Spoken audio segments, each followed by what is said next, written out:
Olha só, eu estava meditando aqui na parábola do filho pródigo e eu achei algumas coisas aqui muito interessantes. Eu queria compartilhar com você. Esse aqui é o canal Palavra do Reino e meu nome é Maicon. Você pode ficar aqui comigo alguns minutos para uma palavra abençoadora?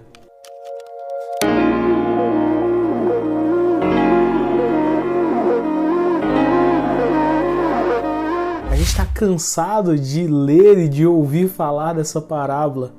É uma passagem muito conhecida entre nós, que é esse filho que, descontente, ele pede a herança para o pai e ele vai vaguear então no mundo, em terras distantes, gastando então essa herança que o pai havia dado.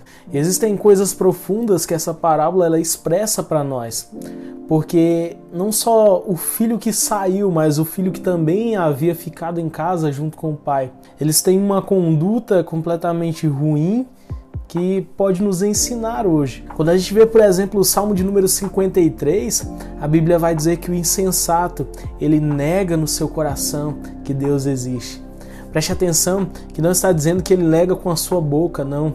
A sua boca canta cânticos a Deus, ela até fala da sua palavra, ela até expressa coisas boas para Deus, mas lá no seu íntimo, ele está desprezando o seu Senhor. Lá no seu íntimo, há um sinal de incredulidade.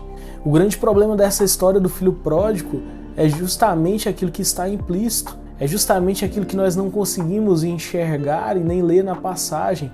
É a forma desonrosa com que ele trata o seu pai, pedir a herança enquanto seu pai ainda estava vivo, que queria dizer para ele o seguinte, que a sua vida não tinha e não significava nada para ele, que aquele homem não tinha nenhuma importância para seu filho. Esse filho agora despreza a companhia e a presença do pai, e ele vai absolutamente se voltar às suas próprias concupiscências, ele vai se voltar aos seus próprios desejos, ele vai pegar essa herança e ele vai gastar tudo aquilo que ele tem direito. Por quê? Porque na verdade o seu amor ele não estava no pai, ele estava naquilo que o pai tinha e poderia dar a ele.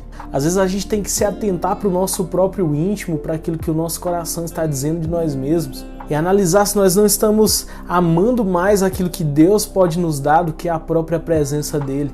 Se nós não estamos mais preocupados com aquilo que pode ser gerado através dele para o nosso benefício próprio, ou se nós estamos amando ao Senhor de todo o nosso coração. Nós precisamos de nos perguntar se, como esse jovem, nós não estamos invertendo os valores das coisas. O que é que está tendo primazia na nossa vida?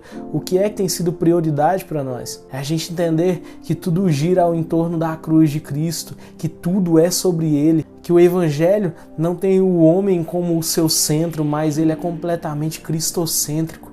O Evangelho é a respeito de Cristo, o Evangelho é a respeito de seu sacrifício, é de como Deus ele se fez homem para resgatar uma humanidade que estava caída e inclinada aos desejos da carne e à sua própria natureza humana. E assim como as consequências que o filho pródigo tem, a gente começa a entender que a pior escolha de um homem criado por Deus é tentar viver uma vida longe dele, é tentar viver distante do seu propósito de criação, é tentar viver distante daquele que é a razão de tudo e de todos. C.S. Lewis vai citar que a saúde espiritual do indivíduo é exatamente proporcional ao seu amor a Deus. O que é pior é que quando o dinheiro daquele jovem acaba, quando ele passa por certas necessidades e ele vê então que ele precisa voltar para a casa do seu pai e ele retorna, ali vai entrar também o seu irmão na história. E o que a gente vê é que os dois filhos estão em condições completamente opostas.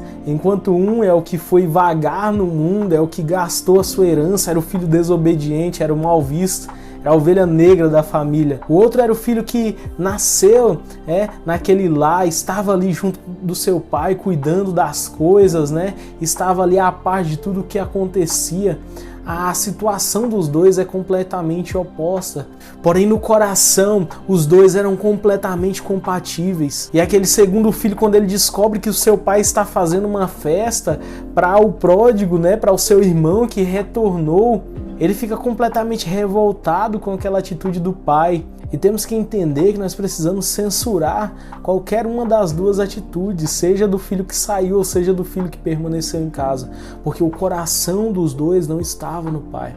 O coração dos dois não tinha um amor sincero ao pai, mas estava preocupado com as coisas, em cuidar das coisas, em ter coisas, estava completamente voltado ao material. E o que eu quero deixar de mensagem com isso para você é que nós somos seres litúrgicos, criados para ter uma plenitude e satisfação completa somente em Deus. A grande questão não são os banquetes, os servos, o dinheiro, a comodidade. O verdadeiro valor é viver próximo à presença do Pai. Deus nos chama a cada dia para nós nos relacionarmos com Ele intimamente. Que essa seja a busca do nosso coração, independente daquilo que possa ser proporcionado a nós, que nós venhamos adorar e nos relacionar com Deus pelo aquilo que Ele é, pelo que Ele representa para a nossa vida, por amar a presença do Pai, por amar estar perto do Pai, sabendo que somente nele nós podemos ter uma vida de plenitude. Se esse vídeo te tocou, compartilhe ele, envie ele para alguém que também precisa ouvir essa palavra. Vamos levar ao conhecimento das pessoas que nós precisamos amar a Deus acima de tudo, acima de todas as coisas, de todo o nosso coração, com todas as nossas forças. Se você ainda não é inscrito aqui no canal, eu peço a você que se inscreva para você estar recebendo esse conteúdo para abençoar a sua vida. O meu desejo é que você seja abençoado praticando a palavra de Deus. Tchau!